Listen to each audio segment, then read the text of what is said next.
Well, I'm at the village pond, and it's twice as big as it was. We had a bit of a drought last year, and it dried up. It was like the Gobi Desert. But now, it is twice the size. Some diggers came. But also, there's been some other changes. You might notice that there are two geese.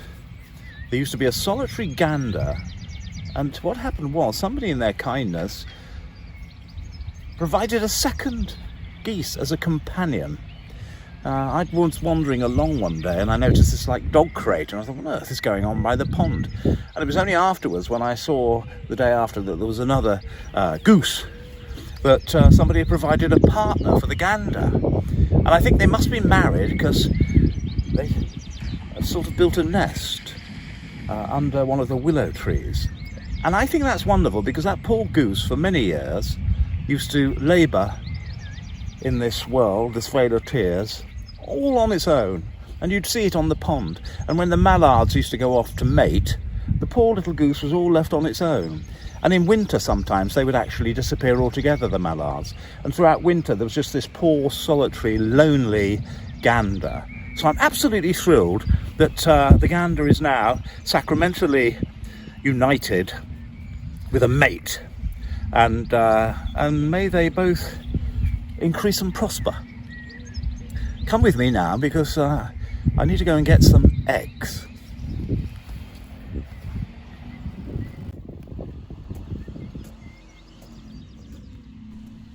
Through the primrose tufts in that green bower, the periwinkle trailed its wreaths, and 'tis my faith that every flower enjoys the air it breathes.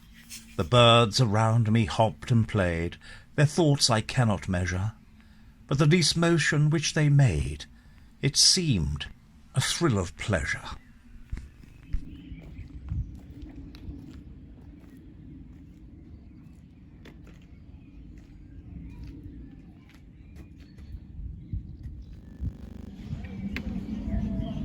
And now I'm outside the primary school in my village.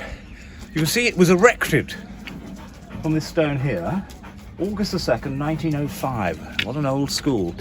The only thing of any sort of interest that might inspire you to look further into the history of this school is that it had appeared on the Darling Buds of May. Do you remember that marvellous BBC programme many years ago?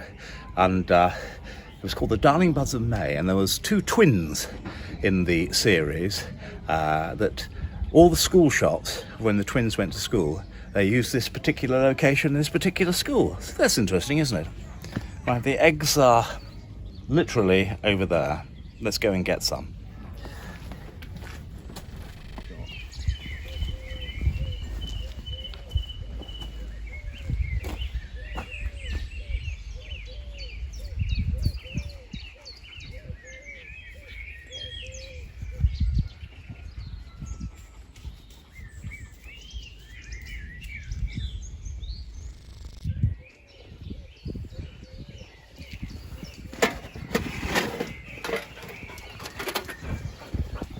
Well, yeah, 1 dozen eggs.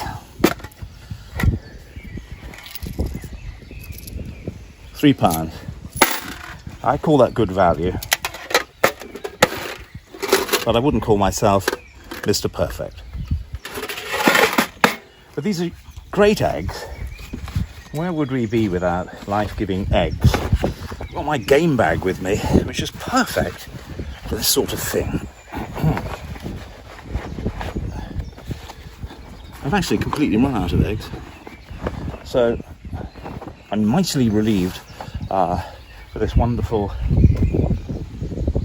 opportunity to harvest eggs locally. And I think we've now got them all, so anybody coming now is going to be sadly disappointed.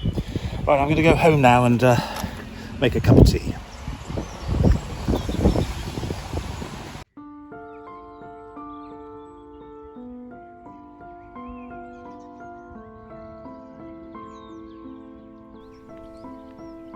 Deprived of root and branch and rind, yet flowers I bear of every kind, and such is my prolific power, they bloom in less than half an hour. Yet standers by may plainly see, they get no nourishment from me, My head with giddiness goes round, and yet I firmly stand my ground. All over naked I am seen, and painted like an Indian queen. No couple beggar in the land e'er joined such numbers hand in hand. I joined them fairly with a ring, nor can our parson blame the thing.